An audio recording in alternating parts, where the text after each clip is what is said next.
La boda de Durango. Celebraron el amor eterno sin notar que el novio ya había sido enterrado. 1950. El polvo del camino se levantaba con cada ráfaga de viento seco que atravesaba las calles de Durango. Era octubre de 1950 y el cielo se teñía de un naranja profundo mientras el sol comenzaba su descenso detrás de las montañas de la Sierra Madre Occidental. En la plaza principal, los vendedores recogían sus puestos de frutas y verduras y el olor a tortillas recién hechas se mezclaba con el aroma a tierra mojada de la tarde anterior. María Guadalupe Sánchez caminaba por las calles empedradas con un vestido blanco que su madre había bordado durante meses. Cada puntada llevaba el peso de las esperanzas de una familia humilde que veía en ese matrimonio no solo la unión de dos personas, sino una promesa de estabilidad en tiempos donde la palabra seguridad parecía un lujo inalcanzable. Sus manos temblaban ligeramente mientras sostenía el ramo de azucenas blancas que había cortado esa misma mañana del jardín de su casa, una modesta construcción de adobe en las afueras de la ciudad. A sus 23 años, María Guadalupe había conocido a Roberto Mendoza en una de las ferias anuales de la ciudad.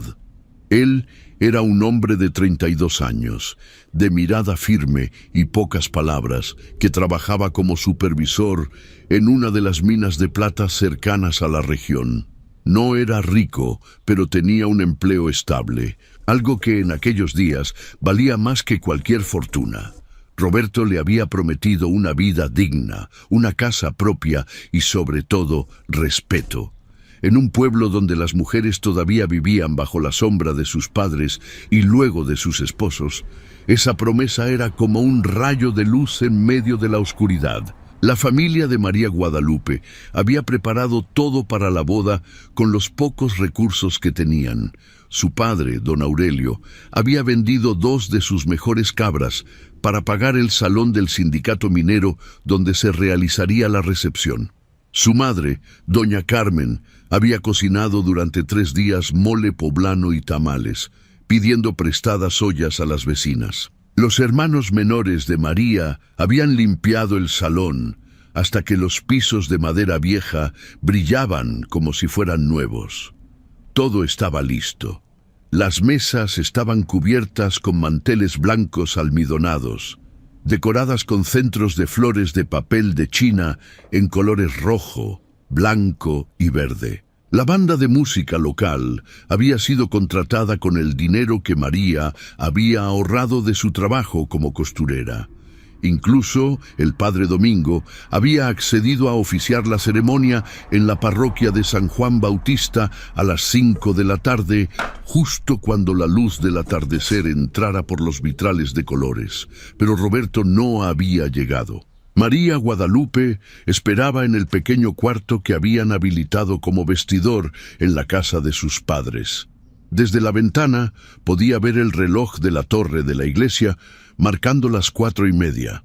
Sus manos no dejaban de retorcer el pañuelo bordado que le había regalado su abuela antes de morir.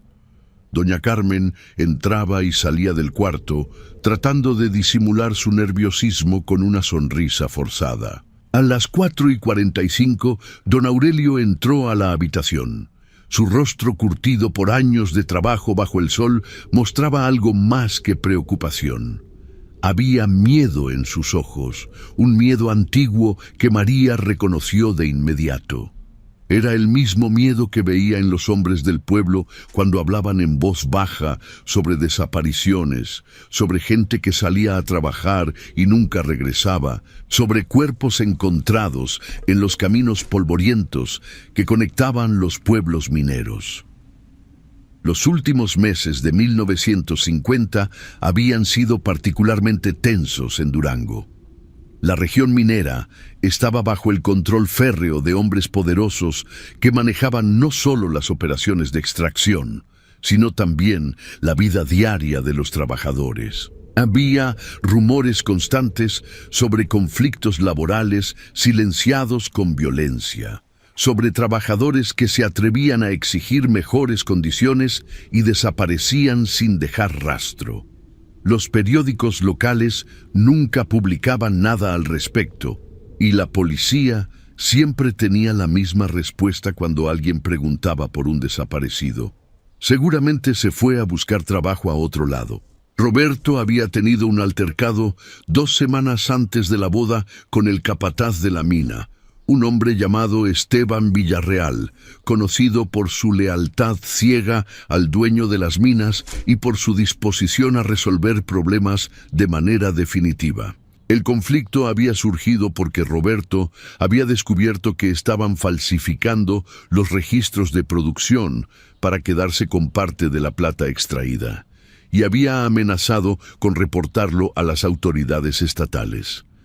Esteban lo había citado en su oficina, y después de esa reunión, Roberto había regresado a casa de María pálido y en silencio. Solo le había dicho: «No puedo hablar de esto ahora, pero después de la boda nos vamos a ir de Durango, lejos». Ahora Roberto no estaba, y el reloj marcaba las 5:10. Don Aurelio se acercó a su hija y tomó sus manos entre las suyas, ásperas por el trabajo. Sus palabras salieron lentas, cuidadosas, como si estuviera construyendo una mentira que necesitaba creer él mismo para poder sostenerla. «Hija, Roberto tuvo un problema en la mina, un derrumbe en uno de los túneles. Está bien, pero está herido. No puede caminar ahora mismo». María Guadalupe sintió que el aire abandonaba sus pulmones. «¿Dónde está? Quiero verlo. Cancelo todo. Voy con él ahora». «No». La palabra de su padre fue tajante, casi violenta en su firmeza. «No puedes. Los médicos dijeron que necesita descansar, pero...» Don Aurelio tragó saliva, y María vio cómo las manos de su padre temblaban. «Pero él quiere que la boda se haga de todas formas. Envió un mensaje. Dice que lo representará su hermano Javier durante la ceremonia. Es una tradición vieja cuando el novio no puede estar presente por enfermedad o trabajo». María conocía esa tradición. Había escuchado hablar de ella en historias de generaciones pasadas, cuando los hombres se iban a trabajar a Estados Unidos o a otras regiones mineras y no podían regresar para la boda. Alguien de la familia los representaba durante la ceremonia y el matrimonio se consideraba válido.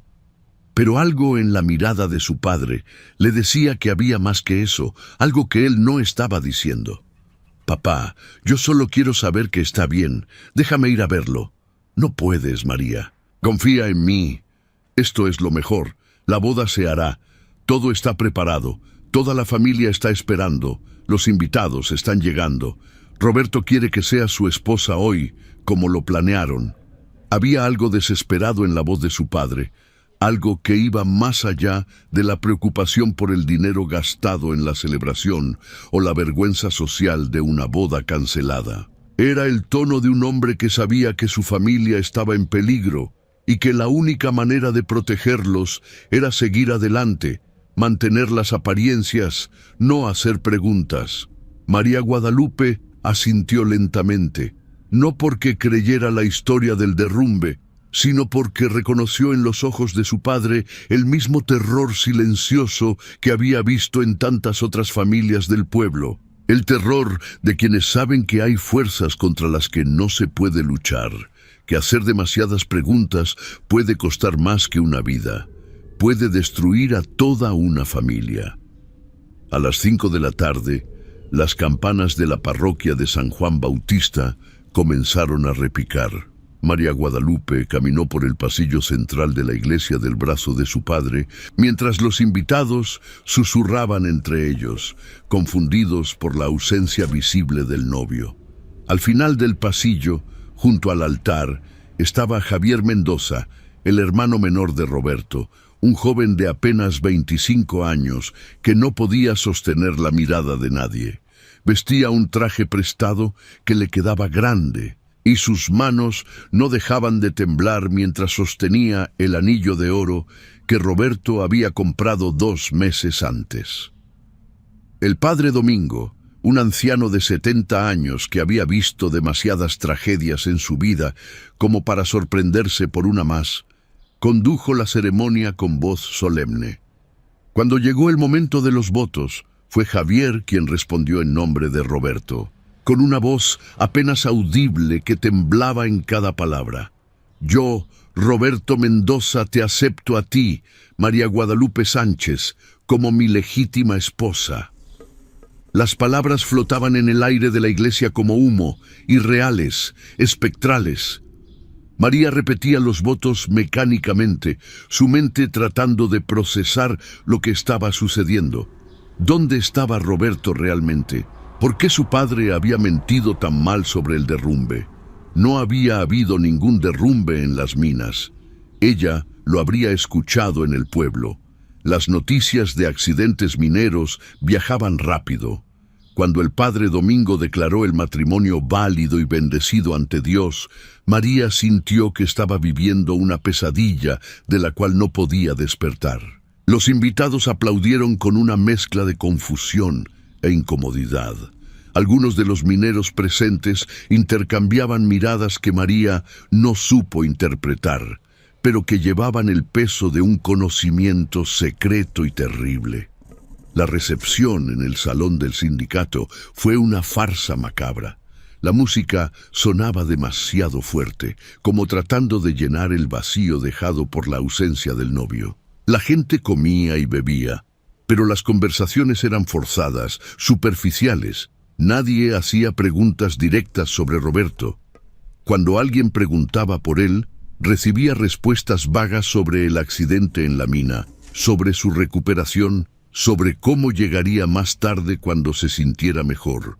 María Guadalupe se sentó en la mesa principal, con el asiento a su lado dolorosamente vacío. Las horas pasaban con una lentitud agónica. Doña Carmen se acercaba cada tanto para asegurarse de que su hija estuviera bien, pero sus palabras de consuelo sonaban huecas.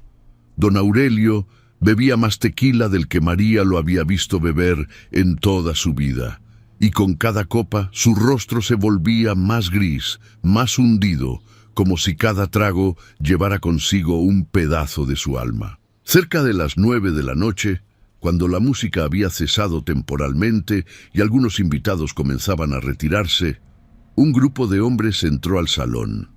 María los reconoció inmediatamente. Eran trabajadores de la mina, compañeros de Roberto.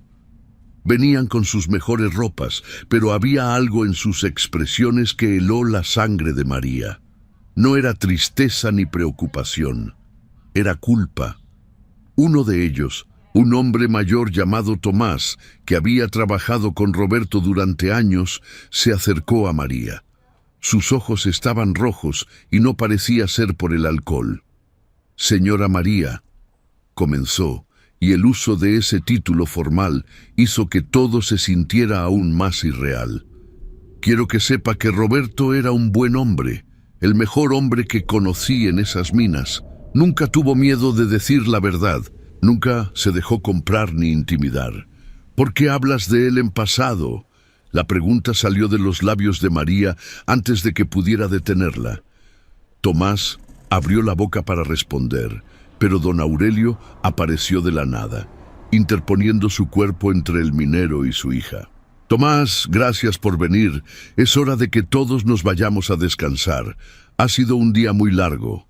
El intercambio de miradas entre los dos hombres duró apenas un segundo, pero María vio en él una conversación completa.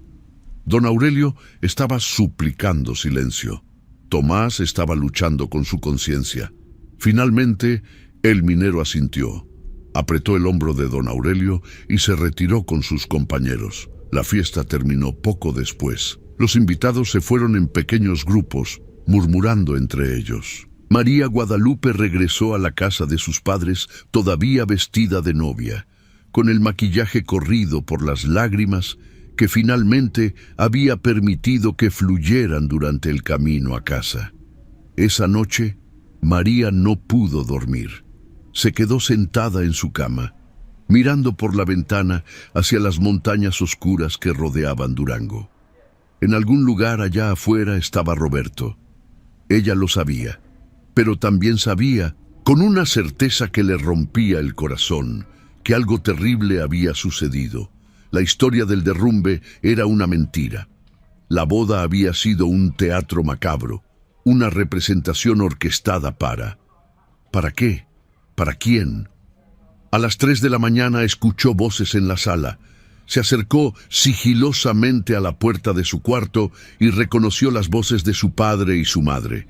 Hablaban en susurros urgentes. «No podíamos cancelar la boda», decía don Aurelio con voz quebrada. «Villarreal fue claro.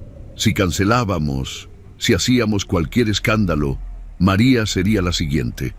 Toda la familia estaría en peligro». «¿Pero qué le hicieron a Roberto?».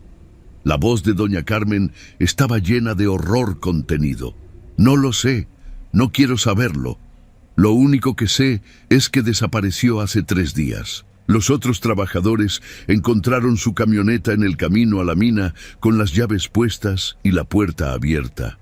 Nada más. Como si se lo hubiera tragado la tierra.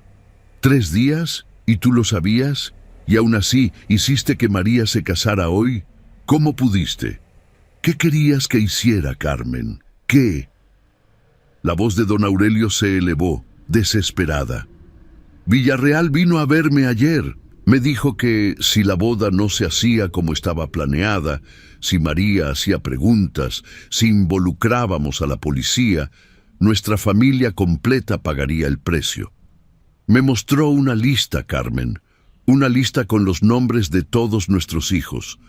Me dijo que Roberto había sido un ejemplo de lo que pasa cuando alguien no sabe mantenerse callado». María sintió que sus piernas cedían. Se dejó caer contra la pared, llevándose una mano a la boca para ahogar el grito que amenazaba con escapar. Roberto no estaba herido. Roberto había desaparecido 3 días antes de la boda, y su padre lo había sabido. La ceremonia había sido una farsa cruel, un mensaje de poder, una demostración de que incluso en los momentos más sagrados, incluso en una boda, los hombres que controlaban las minas controlaban todo lo demás. En ese momento, María comprendió la magnitud del horror en el que estaba viviendo. Se había casado con un hombre que probablemente ya estaba muerto, enterrado en algún lugar de las montañas o en los túneles oscuros de las minas que él había supervisado. Y lo peor de todo, todos lo sabían.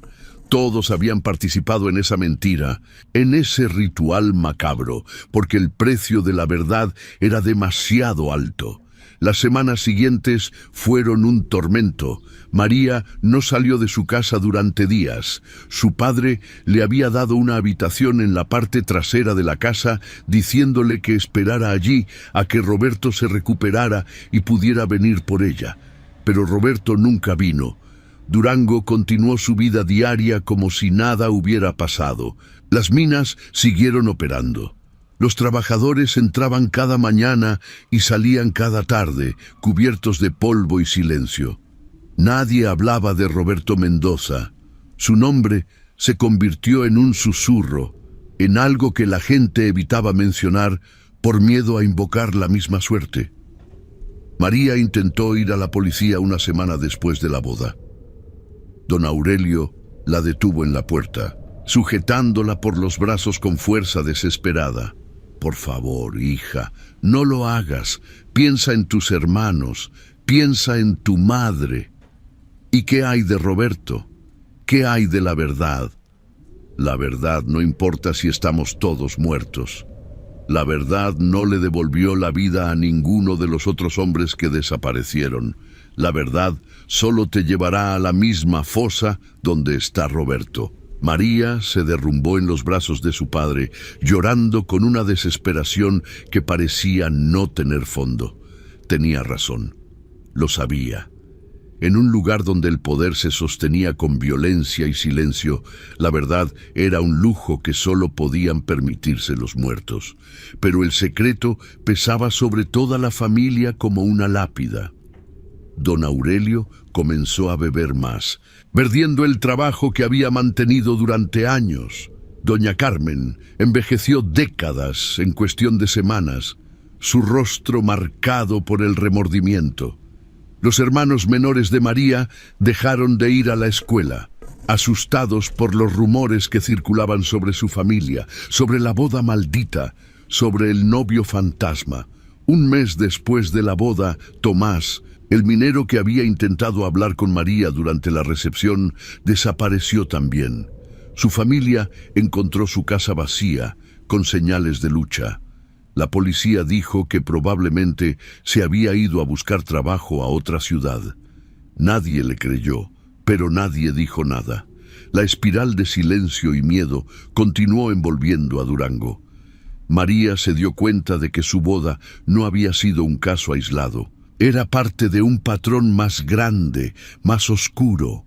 Las desapariciones habían aumentado en los últimos meses y todas seguían el mismo patrón. Hombres jóvenes, trabajadores que habían mostrado signos de organización, que habían hablado de formar un sindicato real, que habían cuestionado las condiciones de trabajo o los salarios. Todos desaparecían sin rastro. Y sus familias aprendían rápido que hacer preguntas solo traía más dolor. María comenzó a reunirse en secreto con las esposas y novias de otros desaparecidos. Eran un pequeño grupo de mujeres que se encontraban en la casa de una viuda en las afueras del pueblo, lejos de ojos curiosos.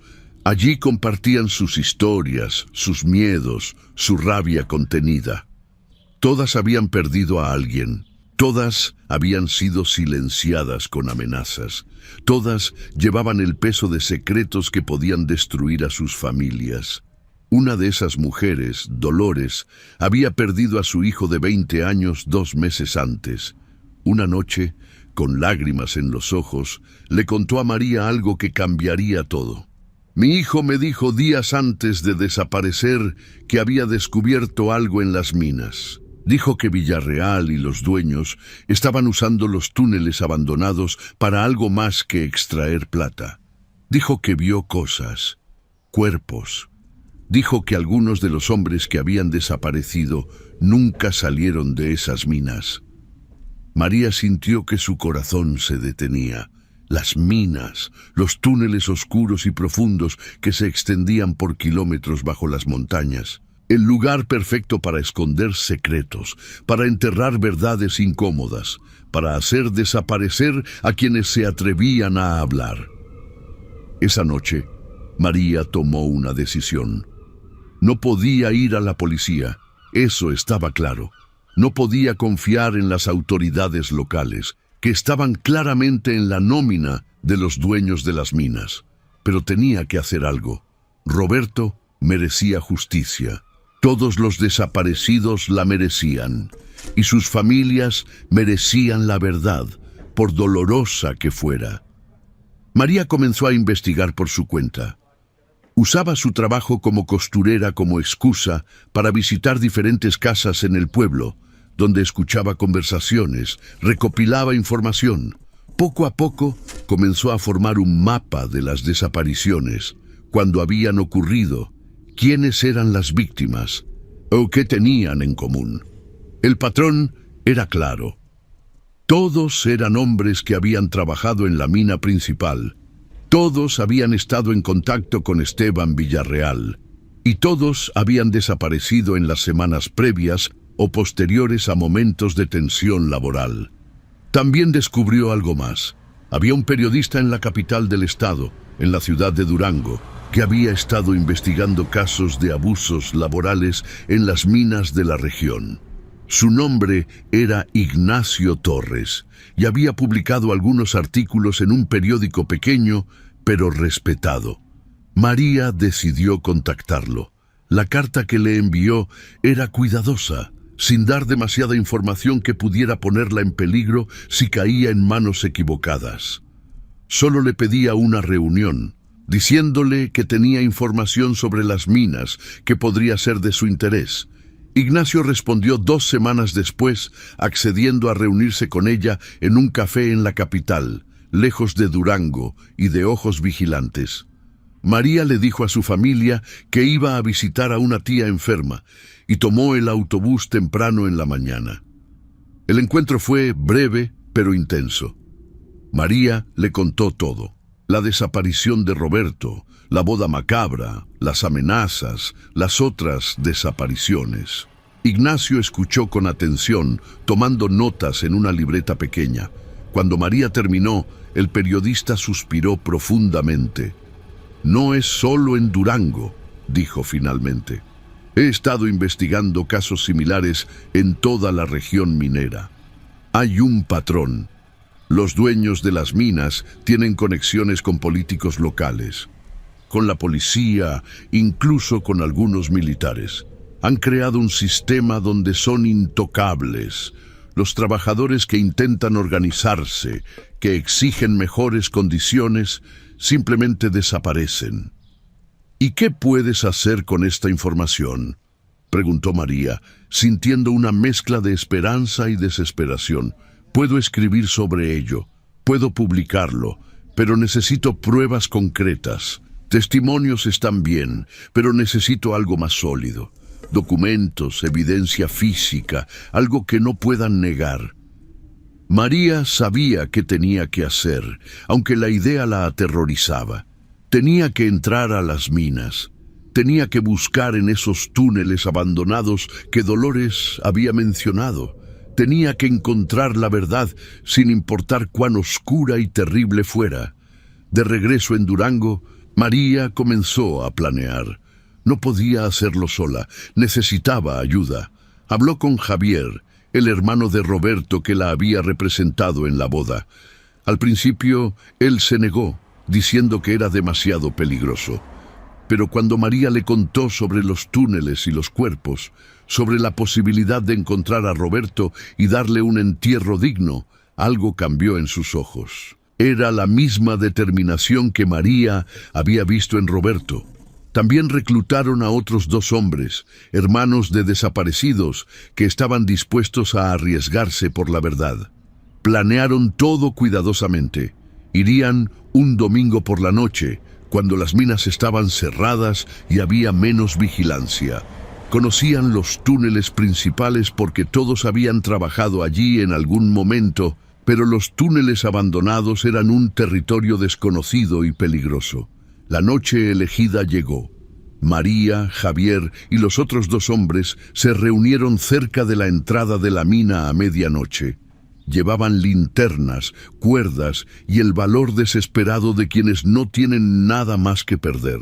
El viento soplaba frío desde las montañas, arrastrando consigo el olor metálico de la tierra y la piedra. La entrada a los túneles abandonados estaba parcialmente bloqueada con tablas de madera y señales de peligro. Las pasaron sin dificultad y comenzaron el descenso.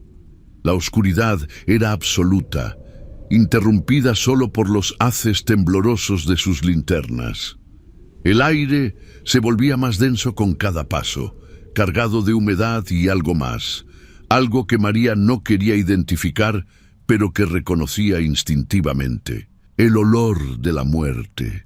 Caminaron durante lo que parecieron horas, siguiendo túneles que se ramificaban en todas direcciones como las venas de algún organismo gigante y moribundo.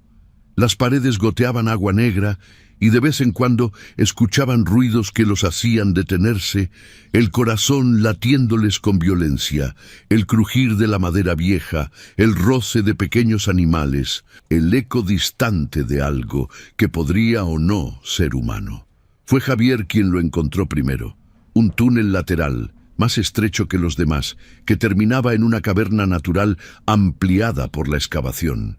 Y allí, en el suelo de piedra, iluminados por la luz amarillenta de las linternas, estaban los cuerpos. No eran 1 ni 2, eran docenas. Algunos estaban parcialmente cubiertos con tierra y piedras. Otros simplemente yacían donde habían caído. Algunos llevaban muertos días, otros semanas o meses. El estado de descomposición variaba, pero todos tenían algo en común: las marcas de violencia brutal.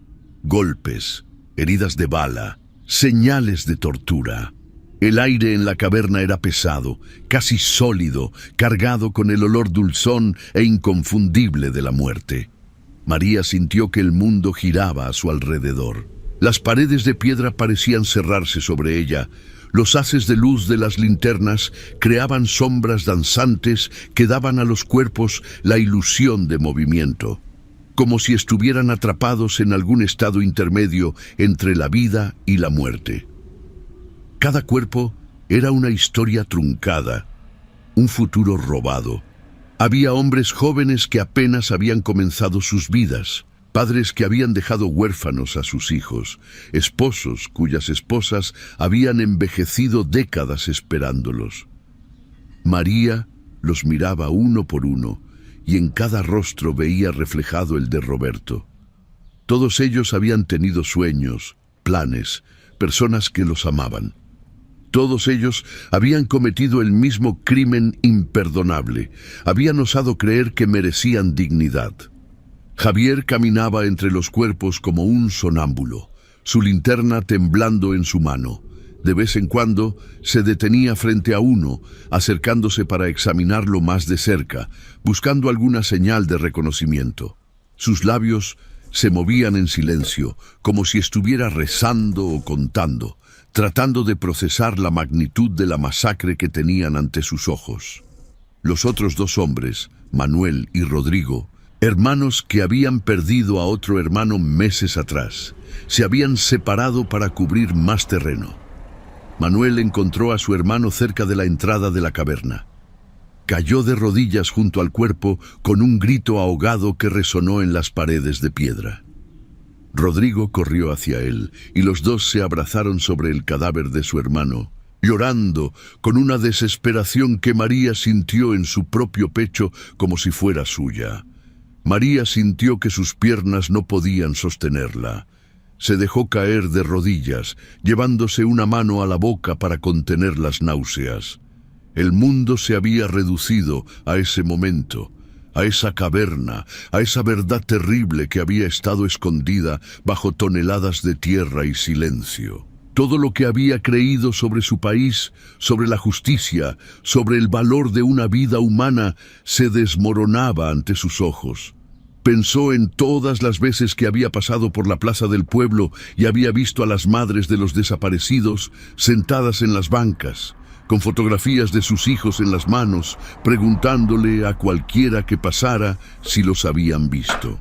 Pensó en cómo la gente desviaba la mirada, incómoda, murmurando excusas mientras se alejaban rápidamente. Ahora entendía por qué. No era indiferencia, era miedo. Era el conocimiento, consciente o inconsciente, de que todos estaban a merced de fuerzas que no podían controlar, que podían destruirlos en cualquier momento. La caverna se había convertido en un monumento no oficial al precio del silencio. Cada cuerpo era una advertencia, un recordatorio de lo que pasaba cuando alguien hablaba demasiado alto, cuando alguien exigía demasiado, cuando alguien se atrevía a imaginar un mundo diferente. Y entonces María lo vio. Al fondo de la caverna, parcialmente oculto por una formación rocosa, estaba el cuerpo de Roberto. Lo reconoció por la ropa que llevaba puesta, por el reloj de plata que le había regalado para su cumpleaños, por la forma de sus manos que había sostenido tantas veces. Se acercó a él con pasos lentos, cada uno más pesado que el anterior, hasta que finalmente estuvo de rodillas junto a su cuerpo. Roberto había muerto hacía días, probablemente el mismo día que se había programado la boda o antes. Su rostro mostraba señales de golpes severos y había un agujero de bala en su pecho. Las manos que habían trabajado tan duro, que la habían sostenido con tanta ternura, ahora yacían rígidas y frías. Los ojos que la habían mirado con tanto amor estaban cerrados para siempre. María extendió una mano temblorosa y tocó su rostro. La piel estaba fría como el mármol, dura bajo sus dedos. Este era el hombre con quien había planeado envejecer, con quien había soñado tener hijos, construir una casa, plantar un jardín. Este era el hombre que le había prometido respeto y dignidad en un mundo que ofrecía tan poco de ambas cosas a las mujeres.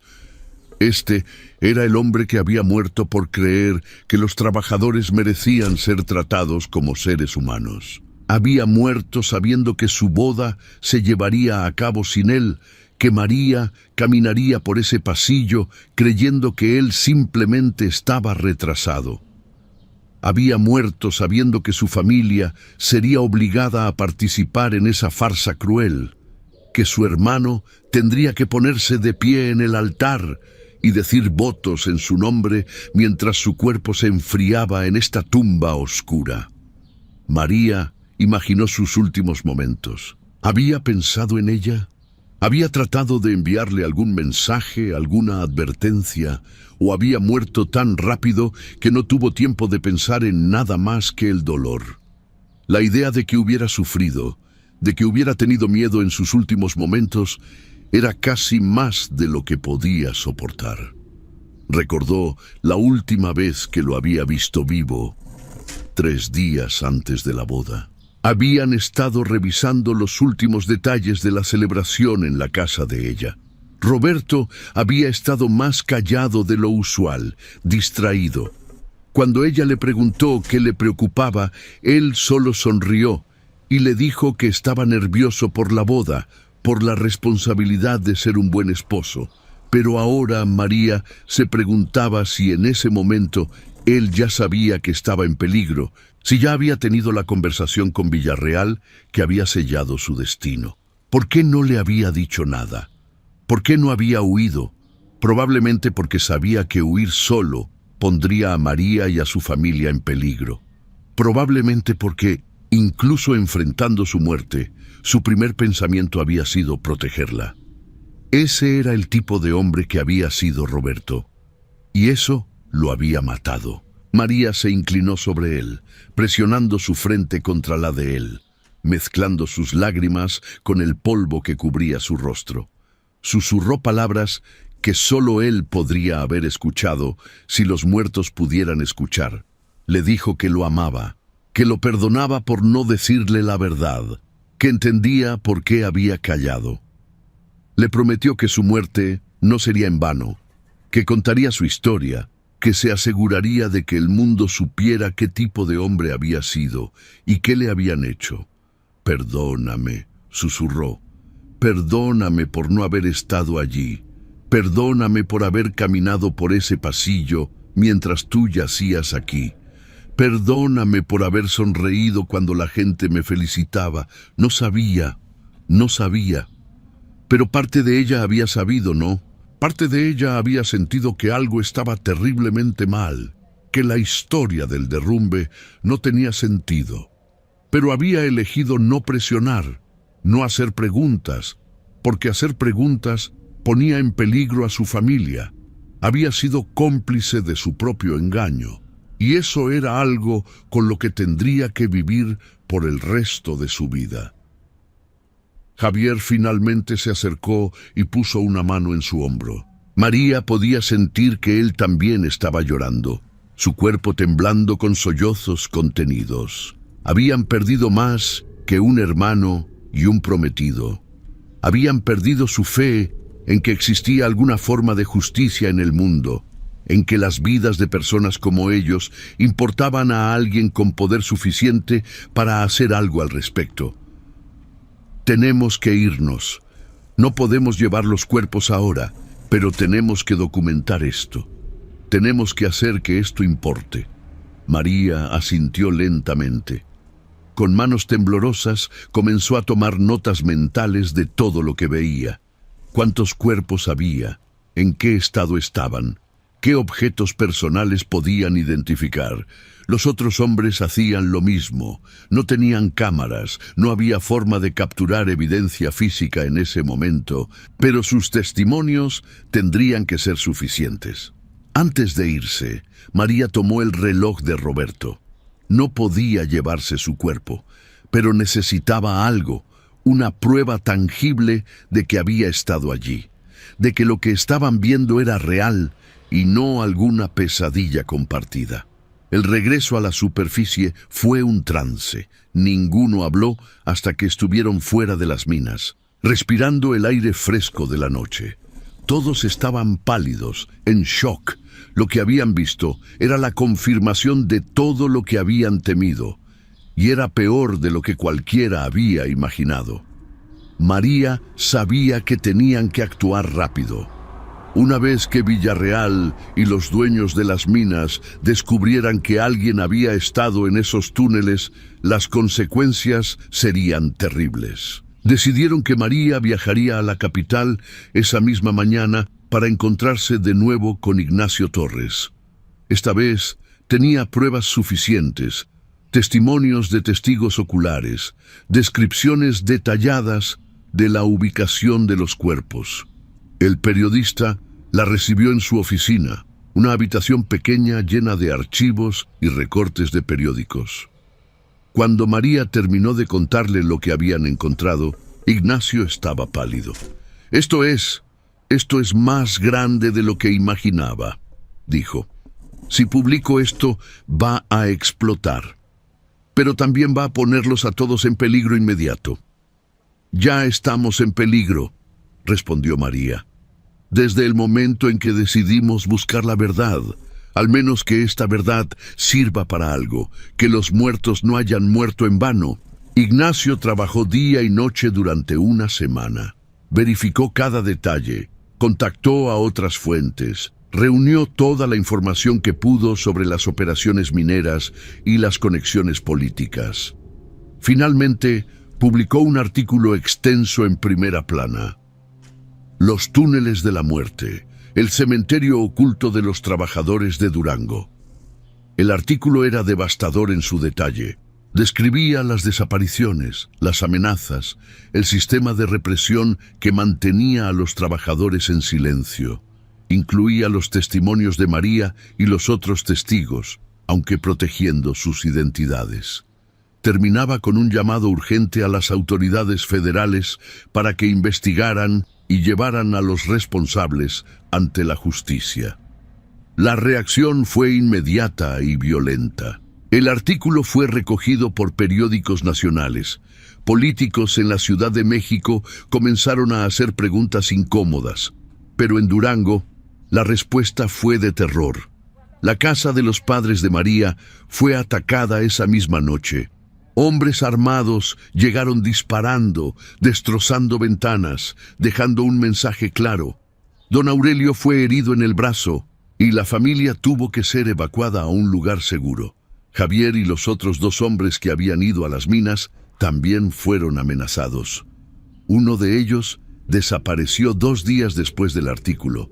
Su cuerpo nunca fue encontrado, pero algo había cambiado.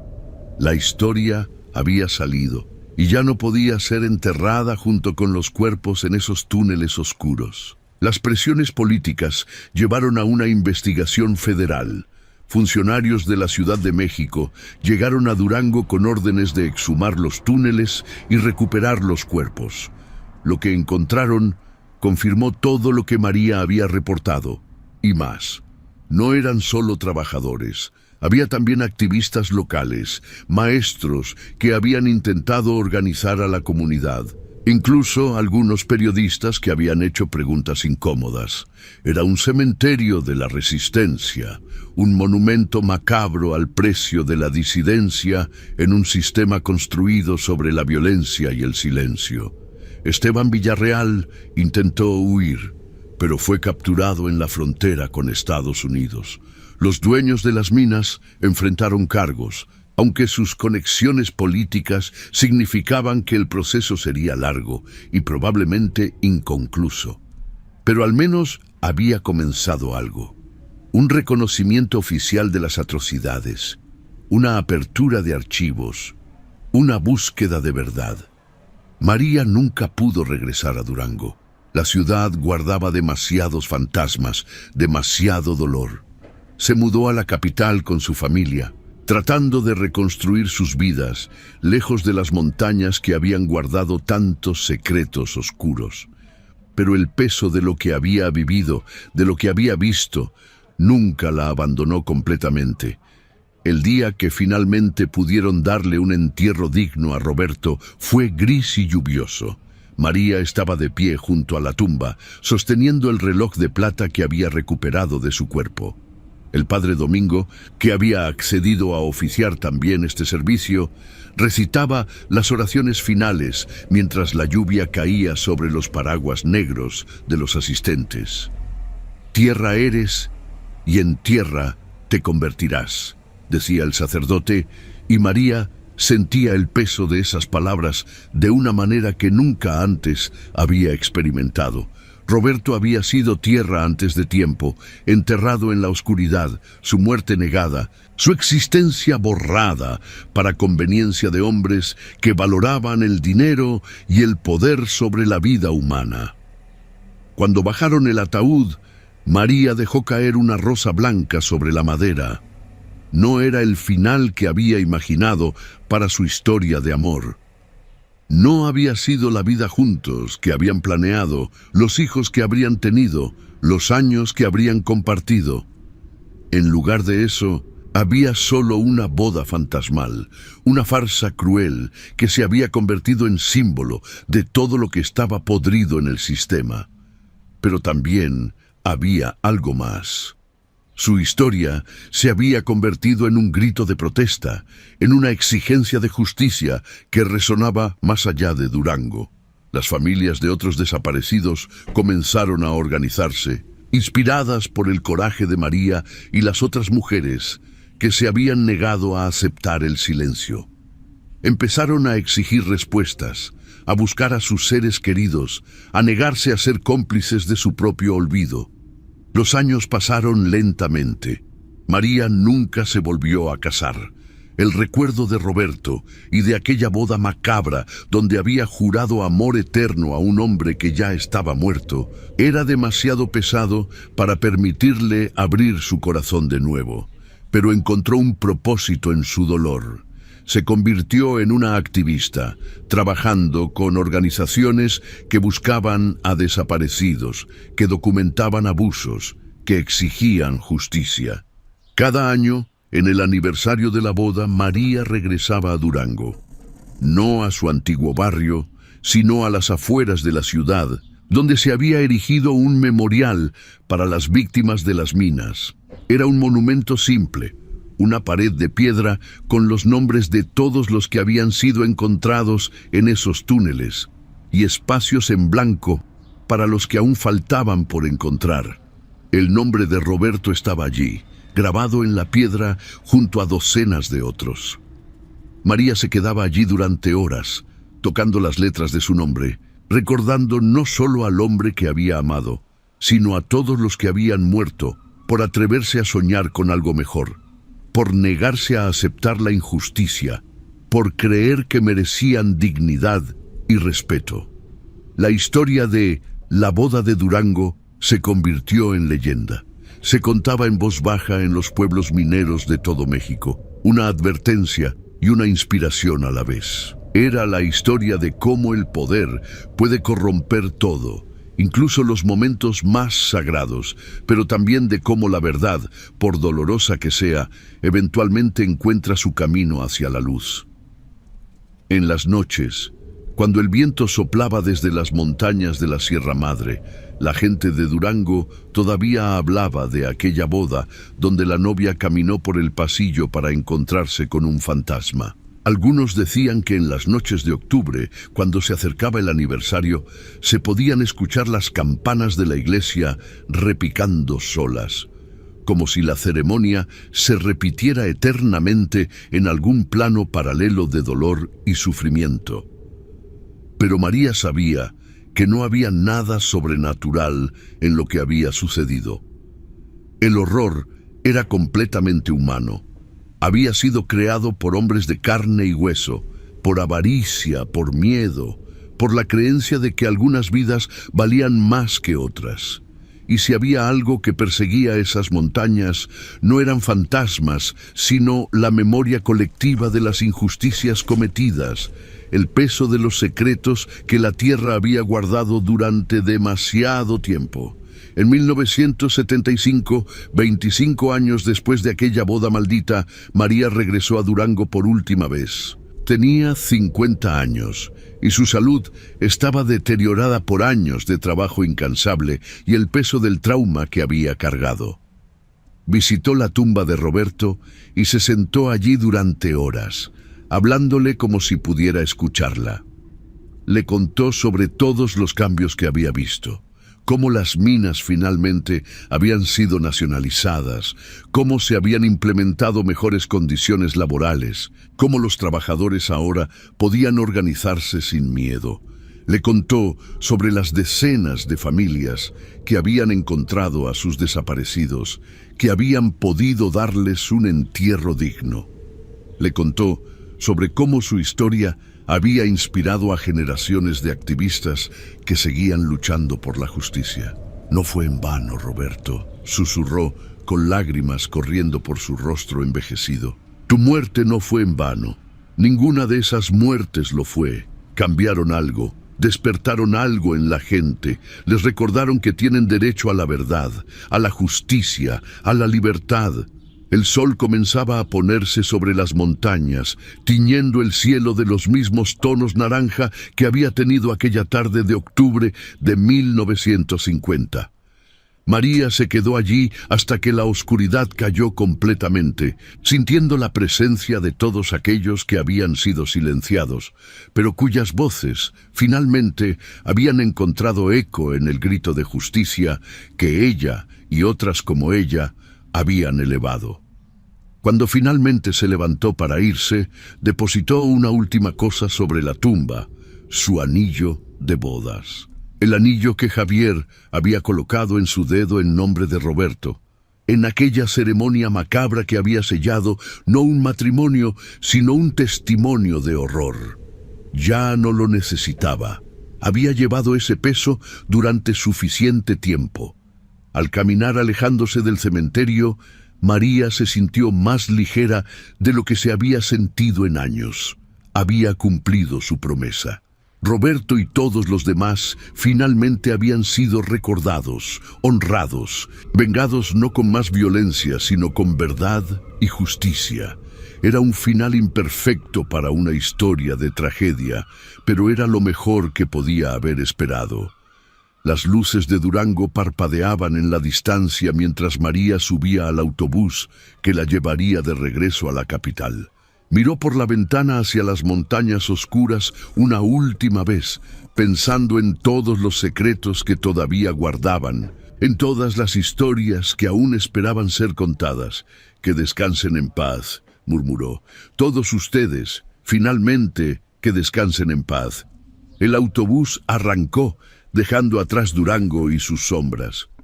Pero la historia permanecería, transmitiéndose de generación en generación, un recordatorio permanente del precio de la libertad y del poder de aquellos que se niegan a ser silenciados, incluso cuando el silencio parece la única opción de supervivencia. María Guadalupe Sánchez murió en 1983, a los 56 años. En su funeral, cientos de personas aparecieron, muchas de ellas familias de desaparecidos que ella había ayudado a lo largo de los años. No fue el funeral de una víctima, sino de una guerrera, de alguien que había transformado su dolor en propósito. En su tumba, junto a la de Roberto que había pedido ser enterrada allí, colocaron una inscripción simple pero poderosa. Aquí yace María Guadalupe Sánchez de Mendoza. Se casó con un muerto para que los vivos pudieran hablar. Y hablar lo hicieron. La historia de la boda de Durango se convirtió en parte del tejido cultural de México, un recordatorio de los años oscuros cuando el silencio era impuesto con violencia, pero también de la resistencia de aquellos que se negaron a olvidar, que se negaron a rendirse, que insistieron en que cada vida importaba, que cada muerto merecía ser llorado, recordado y honrado. Las minas de Durango eventualmente cerraron, abandonadas por la caída en los precios de la plata y por las demandas de mejores condiciones que hacían su operación menos rentable. Los túneles donde habían sido encontrados los cuerpos fueron sellados oficialmente, convertidos en un memorial subterráneo al que nadie podía acceder, pero que todos sabían que estaba allí, una cicatriz bajo tierra que nunca sanaría completamente. Pero encima de esa tierra ensangrentada, la vida continuó. Niños jugaban en las calles donde antes solo había habido miedo. Familias crecían sin el peso constante del terror. Los trabajadores exigían y obtenían condiciones justas, sabiendo que sus voces ahora importaban, que su vida tenía valor más allá de lo que podían producir para otros. Y en las noches de octubre, cuando el viento soplaba desde las montañas con su olor a tierra y piedra, algunas personas todavía miraban hacia las colinas oscuras y pensaban en aquella boda de 1950. Pensaban en María caminando por ese pasillo hacia un futuro que nunca existiría, hacia un hombre que ya era pasado. Pensaban en todos los que habían desaparecido, enterrados en la oscuridad, sus historias casi borradas. Pero casi no es lo mismo que completamente. Las historias sobrevivieron, la verdad salió a la luz. La justicia, imperfecta y tardía, finalmente llegó. Y en eso había una lección que Durango nunca olvidaría, que el poder puede enterrar cuerpos, pero no puede enterrar la verdad para siempre, que el silencio puede ser impuesto con violencia, pero eventualmente alguien gritará. Que la libertad no es algo que se da, sino algo que se toma, y que el precio de tomarla es a menudo pagado en sangre y lágrimas. La historia de María y Roberto se convirtió en un símbolo de esa lucha eterna entre el poder y la dignidad humana, entre el silencio impuesto y la verdad insistente. Era una historia de horror, sí, pero también de resistencia, de cómo el amor puede trascender incluso la muerte cuando se transforma en un grito de justicia. Y así, la boda de Durango vivió más allá de aquella tarde de octubre de 1950, más allá de las vidas de María y Roberto, más allá incluso de las generaciones que la vivieron directamente. Se convirtió en parte de la memoria colectiva, un recordatorio de lo que el pueblo mexicano había sobrevivido y de lo que nunca más debía permitir que sucediera. Las campanas de la parroquia de San Juan Bautista siguen repicando cada tarde a las 5, marcando la hora en que aquella boda macabra tuvo lugar. Y cada vez que suenan, hay quienes se detienen un momento, recordando, porque olvidar sería traicionar a todos aquellos que murieron para que la verdad pudiera vivir.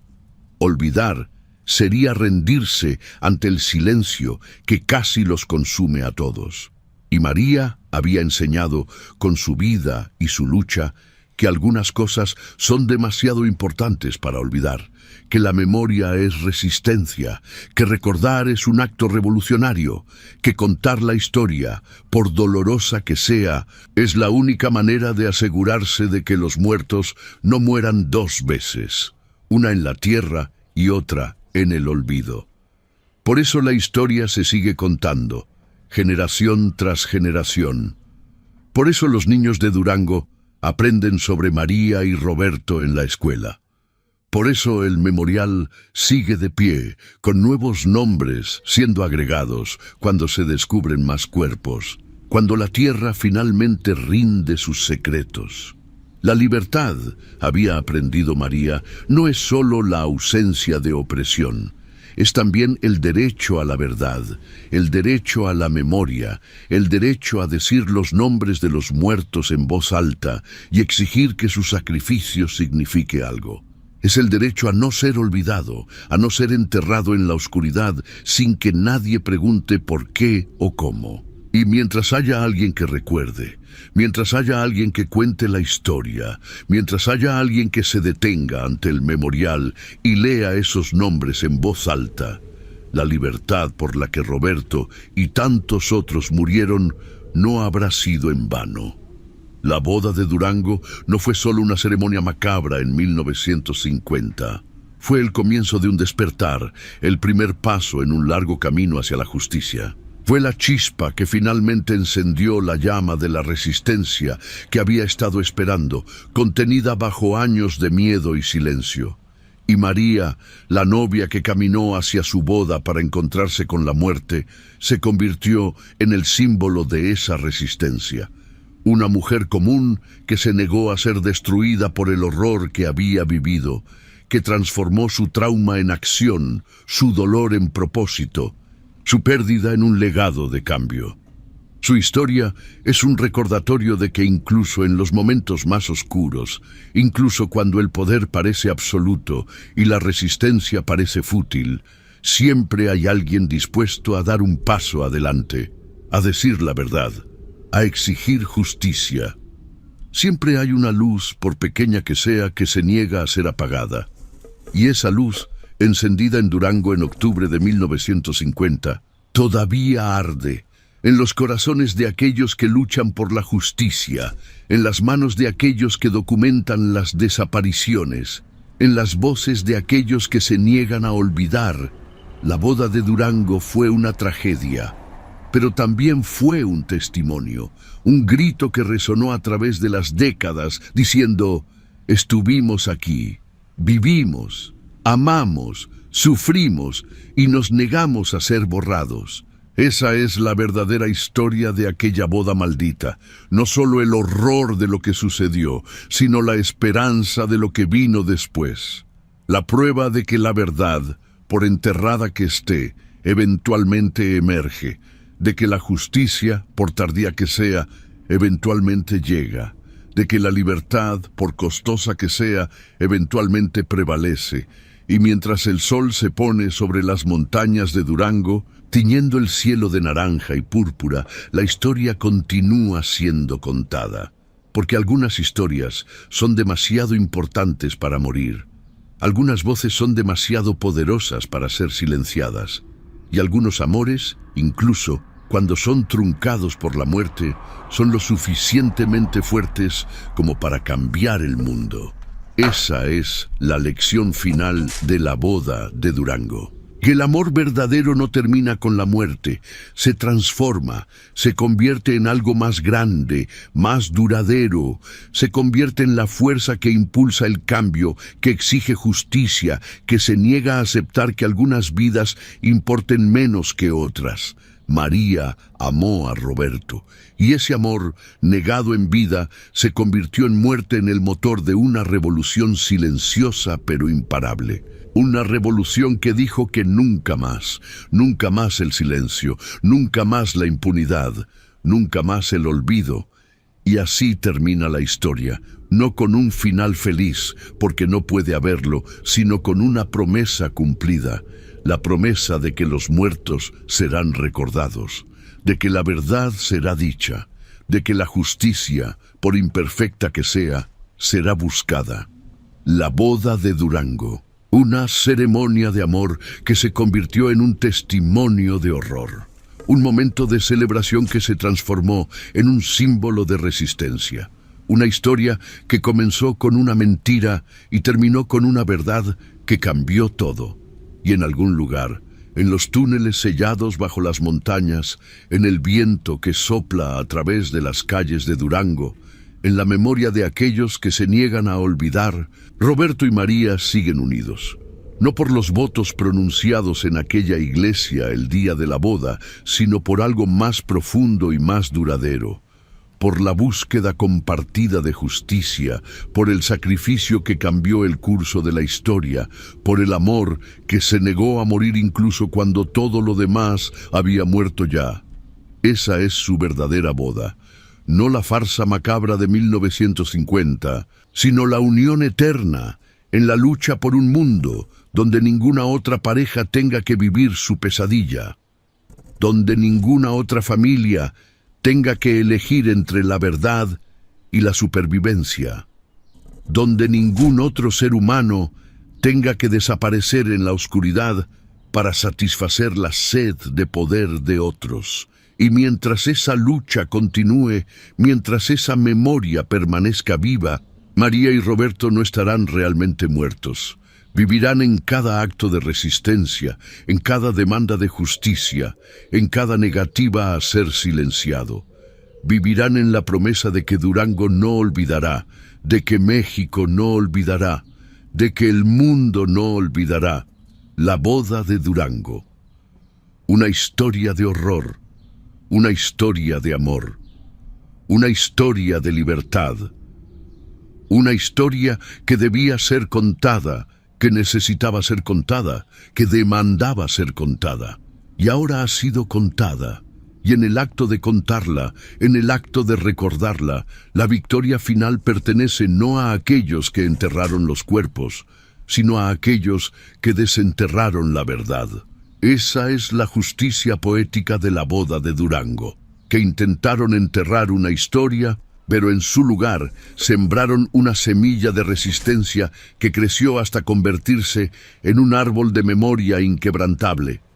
Y bajo ese árbol, María y Roberto finalmente descansan en paz, unidos no por la muerte, sino por la vida que su historia inspiró, por la libertad que su sacrificio ayudó a asegurar, por el futuro que su memoria continúa protegiendo. Descansen en paz, todos ustedes, los que fueron enterrados en la oscuridad, los que nunca tuvieron un nombre en un memorial, los que desaparecieron sin que nadie preguntara por qué. Su historia ha sido contada, su memoria ha sido preservada, su sacrificio no fue en vano. Y mientras haya alguien que recuerde, mientras haya alguien que hable, mientras haya alguien que se niegue a olvidar, ustedes vivirán para siempre. En la memoria, en la lucha, en la promesa de un mañana más libre, la boda de Durango. Fin.